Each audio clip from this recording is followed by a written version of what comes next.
Avant qu'on commence l'épisode, vous le savez, j'arrête pas de vous répéter que de travailler sur soi, c'est à mon sens essentiel. Et c'est pas une phrase que je dis comme ça au hasard, parce que moi, ça fait 5 ans que je suis en thérapie, ça fait vraiment partie de ma vie, un peu comme un fil rouge qui m'aide à comprendre ce que je traverse et à mettre des mots dessus afin d'avancer plus sereinement. Et justement, avec la fin d'année qui approche, je sens encore plus le besoin de faire le tri, de regarder ce que je veux garder et ce que je veux laisser partir. Bref, remettre un petit peu d'ordre dans ma tête. Justement, cette vidéo est sponsorisée par BetterHelp. C'est une plateforme de thérapie 100% en ligne qui vous met en relation avec des thérapeutes français certifiés, inscrits à l'Agence régionale de santé. Alors, qui sont les thérapeutes? Alors, ces thérapeutes sont des psychologues, cliniciens et psychothérapeutes qualifiés pour vous proposer un accompagnement adapté à vos besoins et à votre situation personnelle. Moi, ce que j'aime, c'est que le processus, il est pas aléatoire. On vous met pas en lien avec le premier dispo. Vous remplissez en gros un court questionnaire sur vos besoins et vos attentes. Et là, BetterHelp utilise ces informations pour vous proposer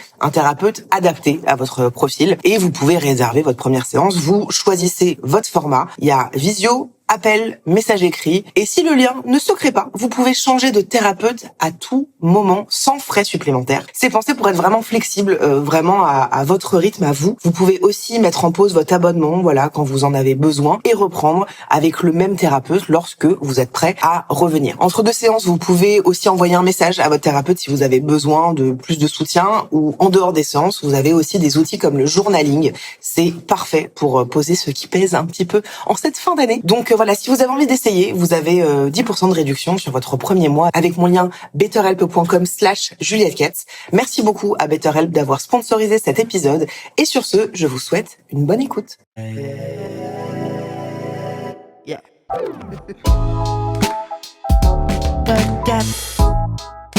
Podcast.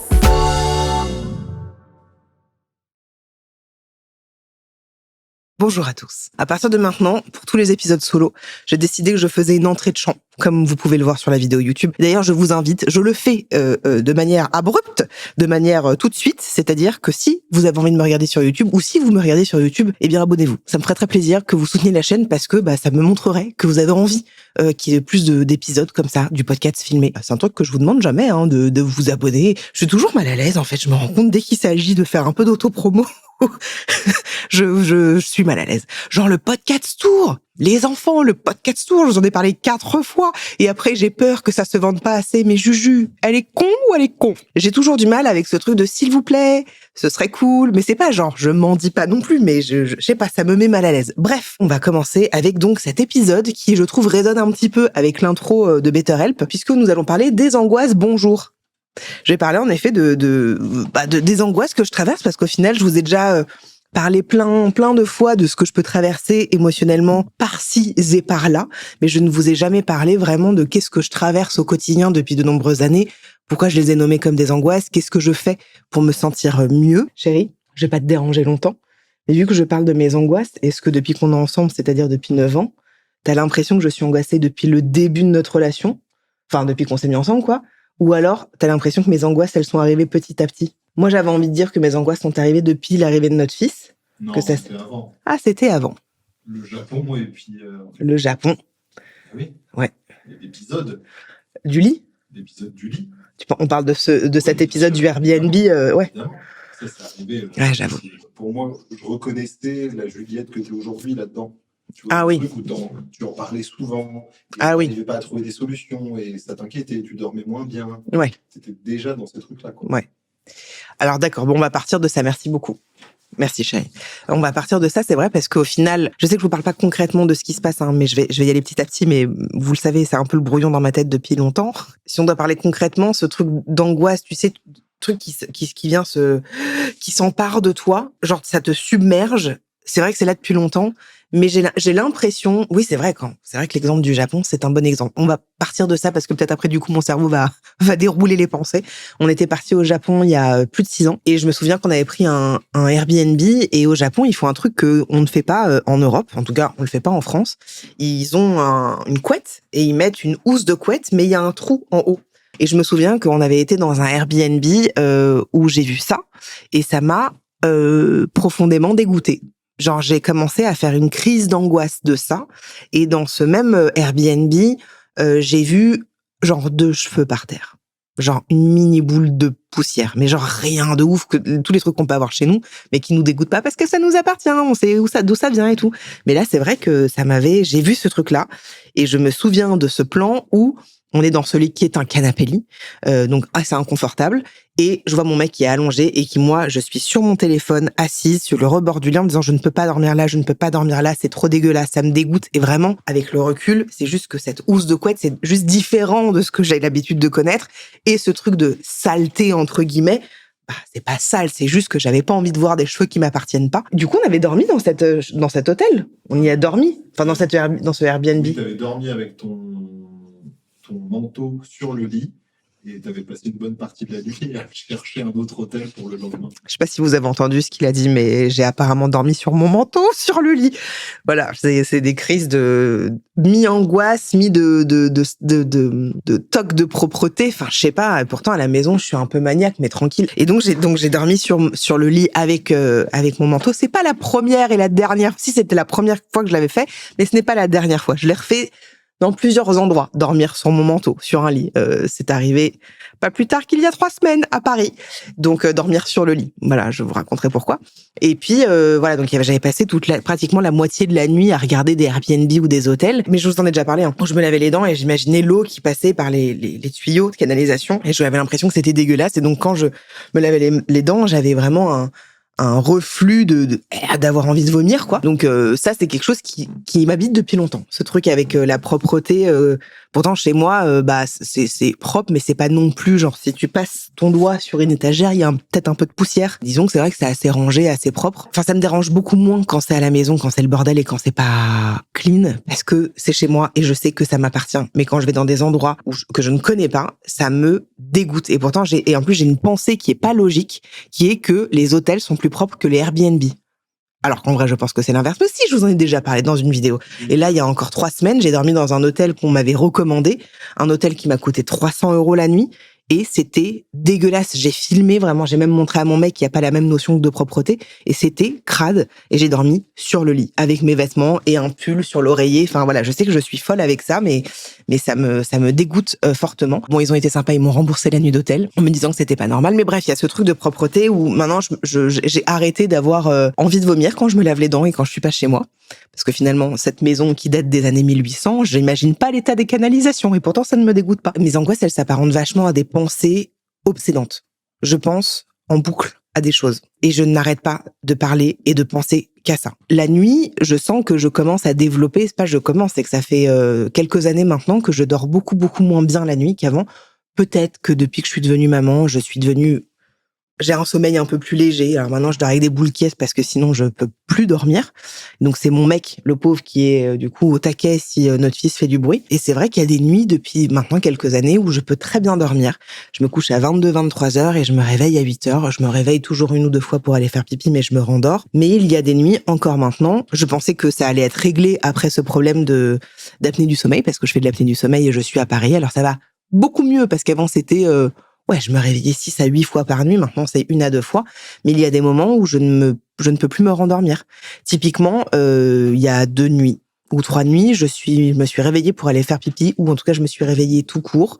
Et j'ai commencé à avoir des pensées obsédantes, où j'étais dans un truc à me dire comment je vais lui annoncer ça, mais comment je vais lui dire, mais en fait, peut-être qu'elle s'en fout. Attends, je vais lui écrire ça. Ok, je vais lui dire ça. Et puis après, je me dis, Juliette, peut-être tu y penses demain et arrête de penser qu'à ça. Ouais, mais attends, imagine, il se passe ça et ça et ça. Attends, comment je vais lui dire? Alors, je vais me positionner de quel côté? Est-ce que j'ai les jambes plutôt croisées à droite ou à gauche? Je vous raconte vraiment tout ce qui se passe dans ma tête, mais c'est réellement comme ça que me viennent ces montées d'angoisse, en fait. Vraiment, je vous raconte vraiment comment ça se passe. Je me réveille. Ah, putain, je suis réveillée. Vas-y, touche ton ventre. Ouais, il y a un peu de pipi dans ta vessie. Allez, vas-y, bon, c'est pas rempli, mais vas-y, va faire pipi. Bon, tu penses à rien, tu vas te recoucher, tout va bien. T'as pas besoin de penser, tu penseras, regarde, tout est apaisé. Est-ce que j'enlève mes boules caisses? J'en enlève une pour voir si mon fils y dort? Non, je vais laisser mes boules caisses. Oh, fais-le, on sait jamais. Déjà, il se passe tout ça. Puis après, je retourne dans mon lit. Et après, soit j'arrive à me rendormir et c'est super. Mais là, il y a typiquement 2 nuits, je me disais, c'est fou quand même. J'ai quand même beaucoup trop de mémoire. Et hop, c'est parti. Et hop, je pars. Je suis partie dans mes angoisses, dans mes réflexions où je me dis, putain, mais c'est vrai que j'ai peu de souvenirs, j'ai des souvenirs de plein de choses, mais en même temps, il y a plein de trucs qui m'échappent. Et attends, mais c'est vrai que je suis partie vachement en vacances avec mon père toute seule, mais j'ai aucun souvenir de ces vacances. Mais c'est pas normal. Attends, ça veut dire que mon père, il s'est passé un truc? Parce que moi, on m'a raconté que quand tu as des problèmes de souvenirs, c'est qu'il potentiellement il s'est passé un truc traumatique. Est-ce que le truc traumatique, c'est forcément lié à un truc de l'inceste ou alors d'un climat incestuel? Non, mais attends, mais c'est pas possible qu'il s'est passé ça. Et je pars, et je pars, et je pars, et je n'arrive pas à me recentrer jusqu'au moment où je me force et je fais un truc trop bizarre, mais j'ai besoin de toucher. C'est pas mon sternum, comment on appelle ça, là, en dessous des seins, là, le plexus solaire, et j'appuie dessus, et genre, tu ne sais pas, ça? Non. Ce truc ici, là, comment on appelle ça, le plexus solaire? Ouais, je crois. Quand je suis allongée et que je vois que je suis tendue, je fais ça, et puis j'appuie comme ça, et ça fait crrr. Et du coup, ça me fait du bien parce que j'ai l'impression que je me détends. Ok. Voilà. Et puis je sens aussi que dans mon corps, je suis tendue. J'ai la sensation, alors là, vous n'allez pas le voir si vous écoutez l'épisode, mais que mon corps, très souvent, il fait ça. Très souvent, alors pas comme ça à ce point-là, mais que mes épaules remontent un peu, que je suis tendue. Et donc, plusieurs fois dans la journée, dans la nuit, dans le lit, je dois faire ça parce que mon corps est en tension. Et ou en alerte. De quoi, je ne sais pas, mais je sens que mon corps est en tension. Typiquement, dans mon lit, je dors avec 1, 2, 3, 4, 5 oreillers. J'ai un oreiller pour ma tête, j'ai un oreiller derrière cet oreiller-là parce que parfois je dors sur le côté et j'ai souvent mal au poignet droit. Donc s'il n'est pas droit, ça me fait mal. Donc j'ai un oreiller pour ma main. J'ai un traversin le long de mon corps. Je suis folle. J'ai un traversin le long de mon corps droit et j'ai un oreiller côté gauche de mon corps pour poser mon autre main. Et j'ai un oreiller au niveau de mon pied gauche. Mais vu que mon pied droit, il est surélevé par le traversin, je suis comme ça. Je dors comme ça, comme un genre de pacha. Voilà. Et c'est un bonheur. J'ai l'impression d'être dans un cocon, d'avoir juste... Qu'est-ce qu'il y a, chérie? Moi, j'ai genre 10%. Ouais, il a pas beaucoup de place, mon mec, c'est vrai. En même temps, tu t'y es fait, tu ronfles, hein? Et du coup, non, moi, il me reste 10% du lit, et du coup, si j'ai le malheur de tousser une fois dans la nuit, ça me réveille! C'est pas vrai, parce que ça n'a rien à voir. Quand tu tousses, c'est que ça me réveille. En plus, lui, quand il tousse, c'est pas... c'est... Mais personne tousse en faisant... Si, parce que... Si, tu peux faire juste... Toi, bah si, on peut tousser comme ça. Toi, quand tu tousses, tu fais... Ah putain, ça me rend ouf, je suis désolée pour vos oreilles. Mais oh là là, c'est insupportable. Mais ça n'a rien à voir avec le sujet de l'angoisse. M'emmène pas sur un... Bon bref. Donc c'est vrai qu'il a pas beaucoup de place. Lui, il a 2 oreillers, le pauvre, c'est vrai. Donc j'ai ce besoin, en effet, d'être encerclée, d'être entourée. Parce que si je dors qu'avec un seul oreiller, je ne sais pas faire. Donc quand je vais à l'hôtel, typiquement, je demande plusieurs oreillers parce que 2 ne me suffisent pas. Et je sens que j'ai ce besoin d'être, encerclée, quoi. Je sais pas comment je peux dire, mais il y a ce truc-là. Je ne suis jamais tranquille. Genre, mon cerveau fonctionne en permanence. Est-ce que c'est parce que je suis une meuf? Je sais que c'est très féminin d'avoir ce truc où on a beaucoup de pensées obsédantes, où on est obsessionnel sur des choses, où on pense beaucoup à ce qu'on va faire, comment on va le faire. Donc au-delà de ces trucs en pleine nuit où ça m'arrive comme ça, où j'ai du mal à repartir dans un sommeil, parfois j'y arrive, mais parce que je m'auto-engueule en fait. Quand je dois me séparer de gens, ça je vous en ai déjà parlé aussi, ça me crée... Ah putain, ça me crée de l'anxiété, de l'angoisse, de comment je vais dire les choses, comment ça va être réceptionné. J'ai peur d'être engueulée comme une petite fille. Pareil, je vous en avais déjà parlé, je sais que ça fait référence à d'autres épisodes ou d'autres vidéos. Et je me demande si c'est pas l'une de mes angoisses principales qui est ce truc de j'ai peur qu'on me dise mais pour qui tu te prends, espèce de petite merde, comment tu me parles, d'où tu me parles comme ça, alors que vraiment je peux juste dire en fait tu sais là je trouve que ça va plus, ça se passe plus très bien, j'essaye vraiment de dire les choses avec douceur, etc., pour pas que ce soit mal reçu et que moi j'ai un truc un peu violent en retour. Ça c'est vraiment mon angoisse principale. C'est en lien avec ce truc de l'amour et du désir, quoi. Franchement, je sais bien que l'angoisse est souvent liée à la mort, enfin la vie, la mort. Je dis pas que je pense à l'angoisse de mourir, mais que souvent, tu sais, on a un peu j'ai peur très bon exemple, j'ai peur de rouler sur l'autoroute. Pourquoi? Parce que c'est rapide. Pourquoi? Parce qu'on a peur des accidents et on a peur de mourir. Enfin, tu vois, il y a un peu cette espèce de comment on dit déjà, de domino. Oh, j'ai pas la phrase, mais vous l'avez. Ce truc où on a peur, tu vois, de répercussions de trucs et que j'essaye vraiment de traverser certaines angoisses parce que sinon, vraiment, je me sens handicapée. Je me sens handicapée de certaines émotions parce que c'est tellement présent.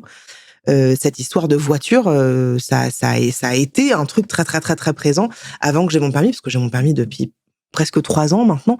Mais avant de l'avoir, mon mec l'a eu juste avant moi. On avait pas besoin, on était à Paris, donc on n'avait pas vraiment besoin. Et quand il a eu une voiture et qu'en plus il avait une manuelle, moi je ne sais pas ce que c'est une manuelle, ça lui est arrivé de caler et vraiment j'ai pu l'engueuler en lui disant mais t'es malade, mais t'es un malade, mais on va mourir. Et j'avais cette peur-là. Je me souviens qu'on était chez des potes et il sort en voiture pour me déposer. Gentiment, il m'offre un massage, il m'amène au massage et il cale en plein milieu sur la départementale. Il n'y a personne à droite.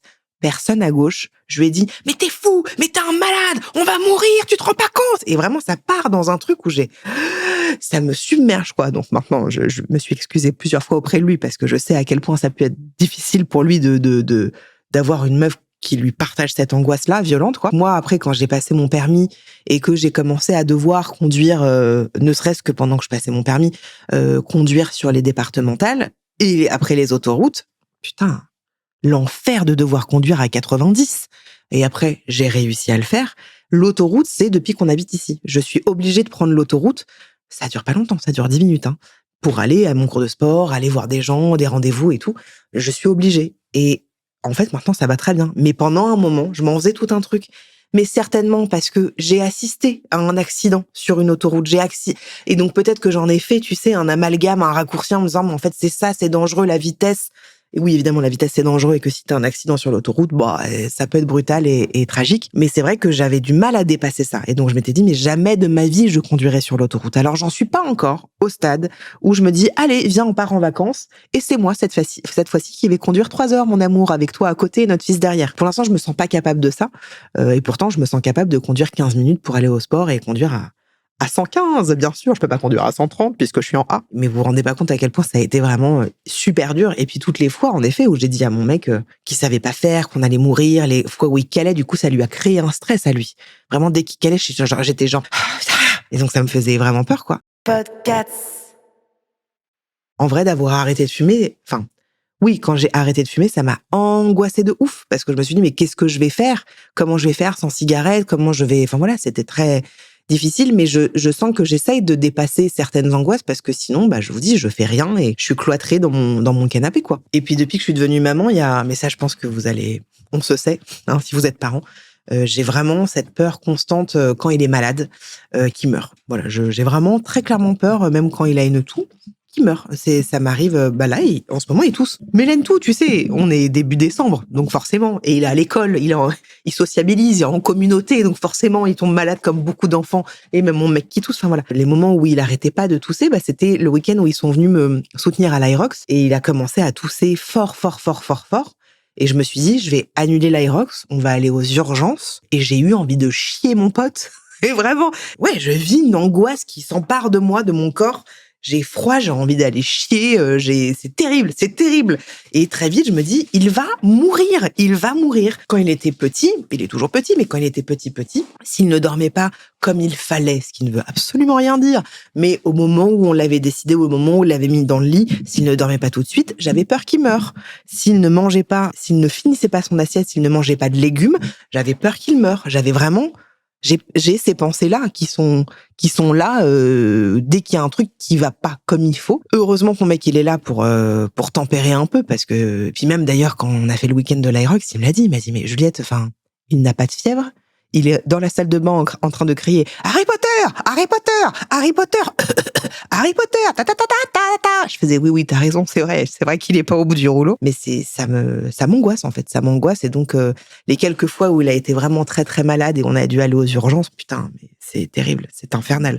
Vraiment, c'est là où je l'ai déjà dit cette phrase, c'est à ce moment-là que je regrette d'être maman tellement l'angoisse s'empare de moi. J'ai vraiment découvert ce que c'était la vraie peur, la vraie angoisse depuis que je suis devenue maman. C'est vraiment la peur constante que ton enfant meurt quand il est malade. Dites-moi que je suis pas la seule. Dites-moi que ça vous arrive à vous aussi. Et c'est dans ce moment-là où je me dis, putain, mais quelle idée on a eu de faire un enfant. Déjà que je m'angoisse à 2 mois avec moi, 2 mois avec mon mec quand il va pas bien. Mais putain, quand t'as un enfant, mais quelle angoisse sur Terre. D'ailleurs, mon mec, il y a un petit moment, on habitait encore à Paris, donc ça remonte, hein. Il avait mal au poumon. C'était ça, hein. T'as fait mal au poumon ou au cœur. Et et mon mec, c'est vraiment le mec qui dit non, je veux pas prendre de médicaments, je prendrai pas de Doliprane, tout ça. Et quand lui, à un moment, il me dit, je vais appeler le SAMU, c'est que là, du coup, je m'inquiète un peu. Et il a appelé le SAMU et je tremblais de froid. J'ai dû aller me vider aux chiottes et j'étais dans un truc à me dire, en fait, il est en train de faire un infarctus ou je ne sais quoi. Enfin, après, je sais même plus ce que c'est les maladies qui sont en lien avec ça. Dans ces moments-là, je perds complètement pied, mais j'angoisse terriblement. Je vais même aller plus loin, c'est-à-dire que depuis que j'ai un enfant qui va à l'école et qu'on a des rendez-vous parfois avec la maîtresse pour savoir comment ça se passe, et qu'elle nous dit parfois que ça se passe pas toujours bien, que c'est pas catastrophique. La fois où on nous a dit on va peut-être faire appel à une maîtresse psy pour voir un peu son comportement, je me suis dit mon fils n'est pas normal, il y a un problème, qu'est-ce qu'on a fait, où est-ce qu'on a merdé, où est-ce que j'ai chié dans la colle pour qu'on me dise ce genre de choses. Et après du coup je me culpabilise et je me flagelle et je me dis que c'est de ma faute, que l'éducation n'est pas bonne. Et évidemment ça fait écho à mes anciens amis qui m'ont dit que mon fils était en souffrance et que je n'avais pas d'instinct maternel. Enfin, tu sais, après c'est le truc qui s'arrête pas, donc c'est épouvantable, même si franchement ça s'est vraiment calmé et que notre fils il est très chouette et juste il a sa personnalité où il a du mal parfois à gérer sa frustration. Bref, c'est vrai que quand on me fait des retours sur mon enfant qui vont pas dans le sens que je souhaite, parce que c'est ça le fond du truc, ça me crée de l'angoisse. Voilà. J'ai pas peur qu'il meure à ce moment-là, mais je me dis ça va pas. Il y a un truc qui va pas. Il est pas normal entre guillemets. Au lieu de me dire simplement ok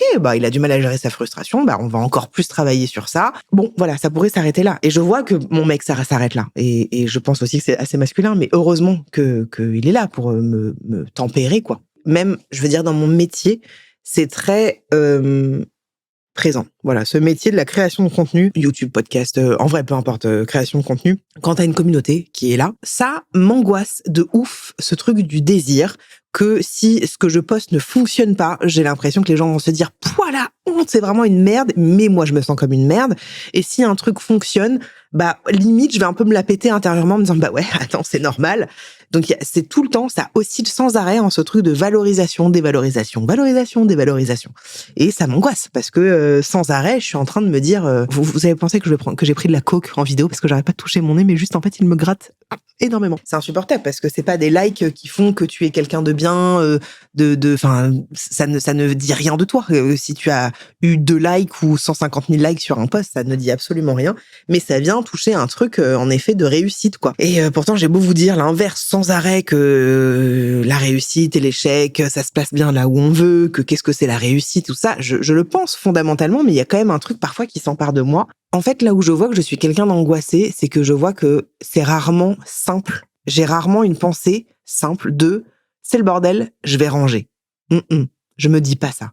Je me dis, c'est le bordel. Pourquoi c'est le bordel? On aurait dû ranger plus tôt. Ok, je vais ranger comme ça. Comme ça, on sait jamais si quelqu'un vient et qui voit que c'est le bordel. Qu'est-ce qu'il va se dire sur nous? Non, il faut que je range. On va faire ça comme ça. Attends, je vais commencer par quoi? Je vais d'abord peut-être ranger ça en premier. Et puis après, je vais aller nettoyer ça. Mais peut-être que si je fais ça, non, je vais aller remonter les rideaux. Comme ça, je vais pouvoir passer. Enfin, c'est compliqué. Tout est compliqué. On me l'a déjà dit 2-3 fois que chez moi, que ce soit ici ou même dans le sud, ça faisait un peu penser au magazine Elle Déco. Parce qu'il y a rien qui déborde. Là, vous le voyez sur l'image, il y a un peu le bordel sur la table basse et sur le fauteuil. J'aime pas, ça m'angoisse pas, mais je suis pas fan. Mais j'ai essayé de de me dire, vas-y, laisse. C'est la vie aussi. Mon agent, elle est venue à la maison il y a 1 semaine ou 2 et elle m'a dit, franchement, c'est trop beau, mais ça manque de bazar, ça manque de vie. Et je lui dis, oui, je sais, mais moi, j'ai besoin que ce soit tout comme ça, arrangé, bien propre. Et encore, je vous amène dans ma cuisine, là, c'est le bordel, quoi. Et sinon, très vite, je me sens submergée partout. Avant de partir en vacances, j'ai besoin que tout soit rangé. Ça, pareil, je sais que vous allez vous dire, mais oui, mais moi aussi. Je sais que ce que je vous dis là, certaines vont se dire, ah putain, merci de dire ça. J'ai un truc avec la saleté, genre quand je prends le train, ça me dégue. J'ai toujours des lingettes désinfectantes sur moi parce que je ne peux pas me poser n'importe où. Et tout ça, c'est lié à l'angoisse, en fait. Mais je sais pas pourquoi ça s'est déclenché. Ça, par contre, ce truc de propreté, j'avoue, ça m'échappe total. Je sais vraiment pas pourquoi je suis devenue comme ça parce que personne ne m'a inculqué ça, quoi. Comment moi je soigne ça au quotidien? En vrai, je crois que j'essaye vraiment de dépasser certaines choses pour justement ne pas m'engouffrer, ne pas sombrer dans un truc où je me sens handicapée. Donc en effet, ce truc de l'autoroute, je l'ai fait, mais je l'ai d'abord fait avec mon mec et puis j'ai conduit 2 minutes avant de sortir à la première aire d'autoroute, par exemple. Avec mon fils, j'avoue que c'est un peu là où c'est difficile. C'est que quand il est malade, et je vous parle encore une fois que d'une toux, je n'arrive plus à parler. Je ne sais plus comment agir. Quand mon mec me dit, chérie, calme-toi, tu vois bien que tout se passe bien.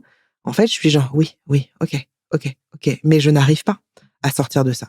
Ma mère dira, en tant que psy, que je jouis de mon symptôme.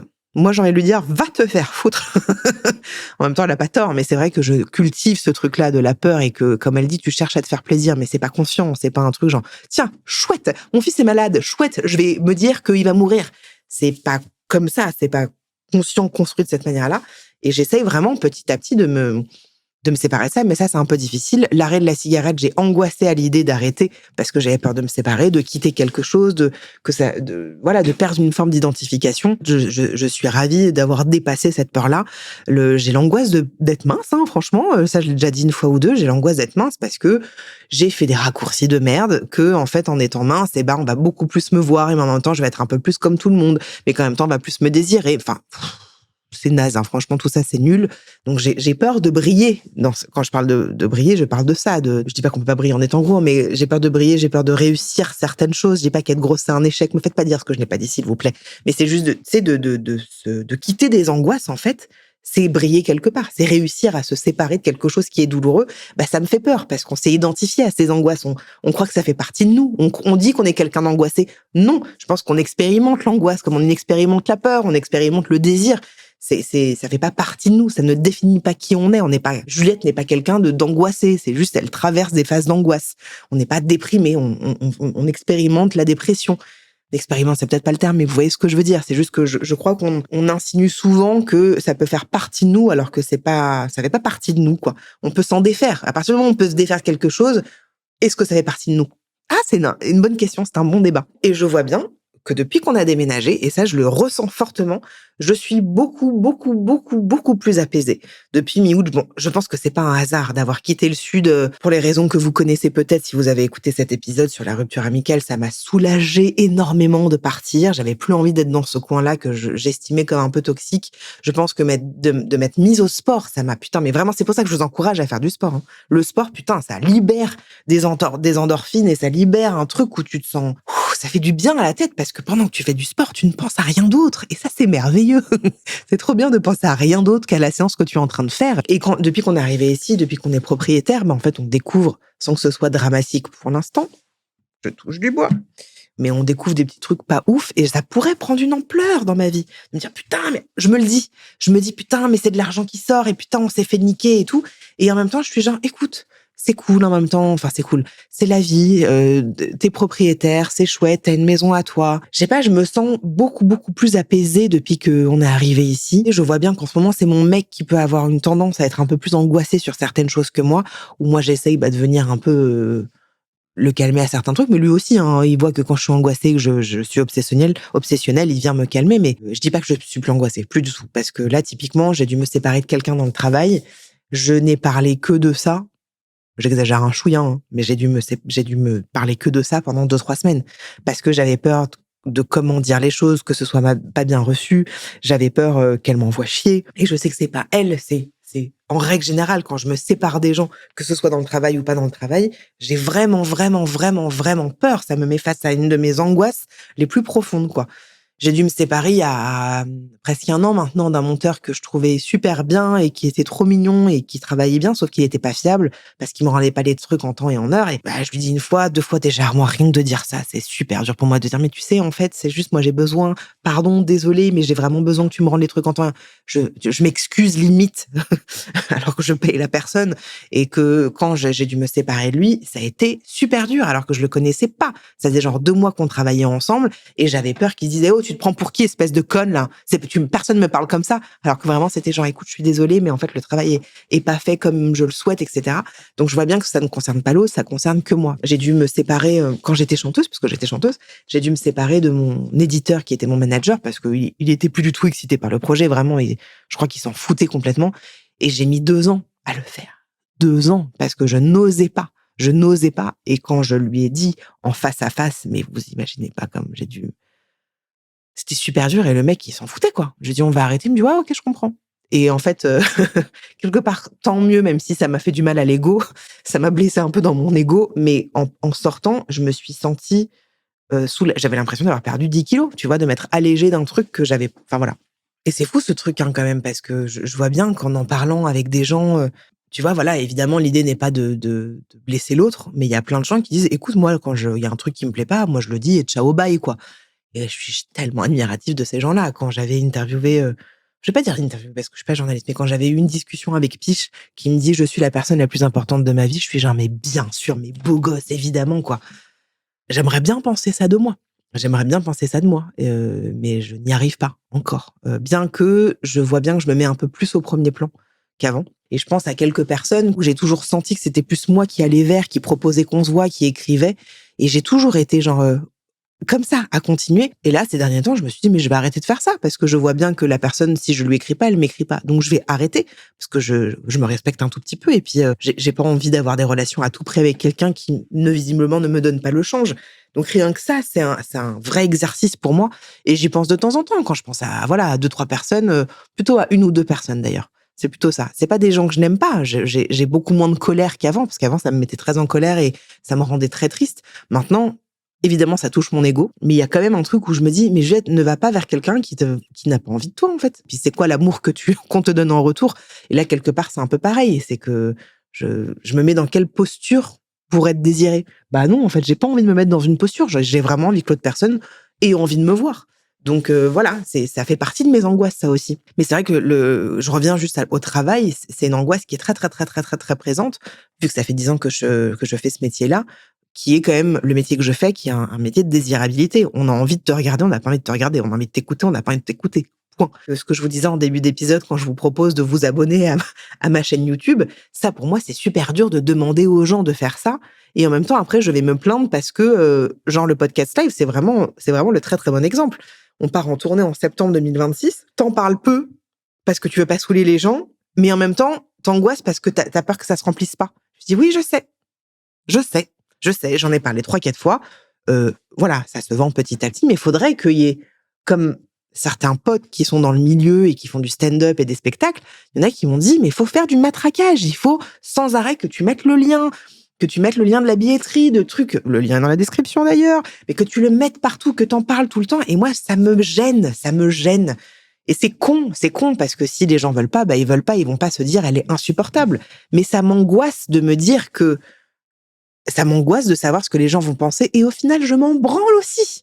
Je suis très paradoxale, hein. J'ai cette dualité d'angoisse que les gens se disent: «Non mais attends, elle va se calmer le cul là, à nous proposer tout le temps, son podcast de merde là», et en même temps, je me dis: «Mais j'en ai rien à foutre, si les gens prennent leur place, c'est que ça les intéresse», et je vois bien que les 3-4 fois où j'en ai parlé, bah, les places se vendent petit à petit. Donc, et puis c'est en septembre, donc on a le temps. Mais voilà, c'est cette angoisse de pas être aimée, de mal dire les choses, qu'on me dise que j'ai fait des bêtises.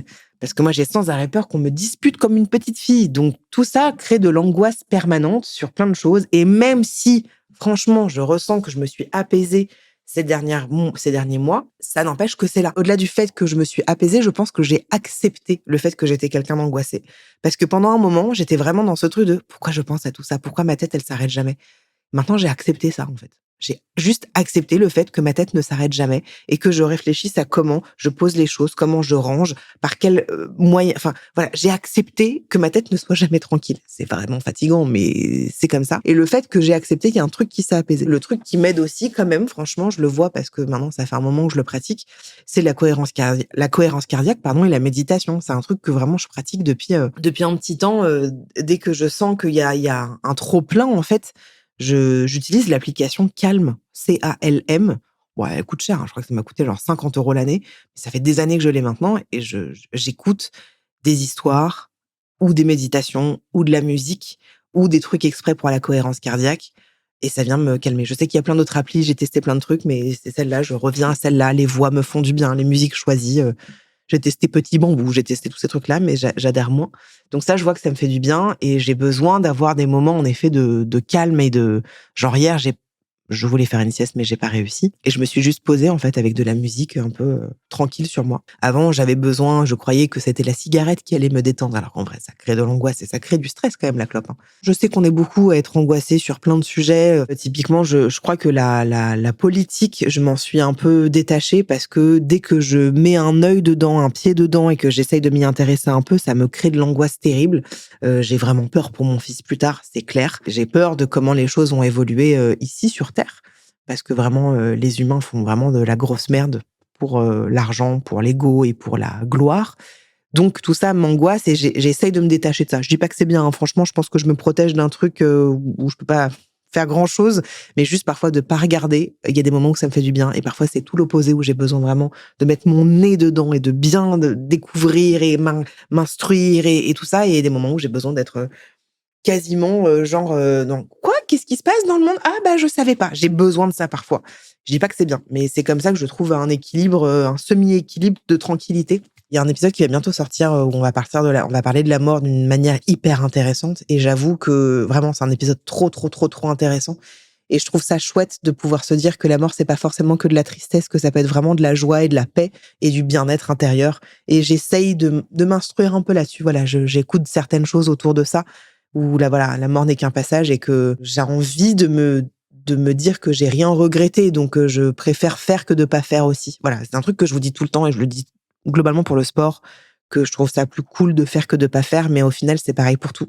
J'ai peur de conduire sur l'autoroute, mais je préfère l'affronter que de pas le faire, parce que sinon après, on s'apitoie sur nous et on se flagelle et tout.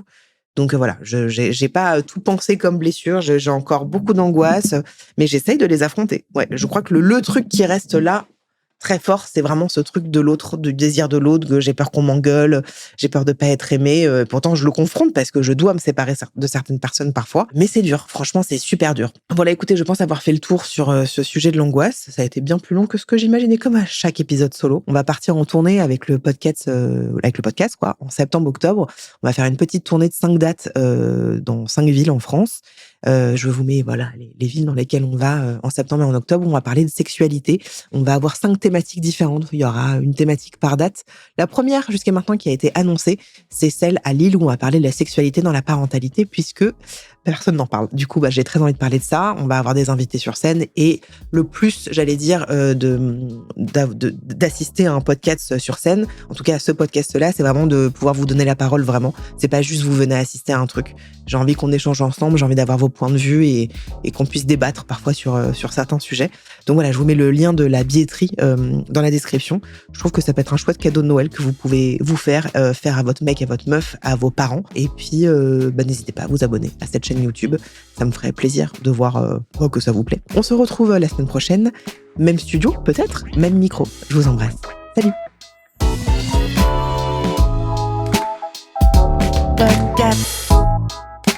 Podcast.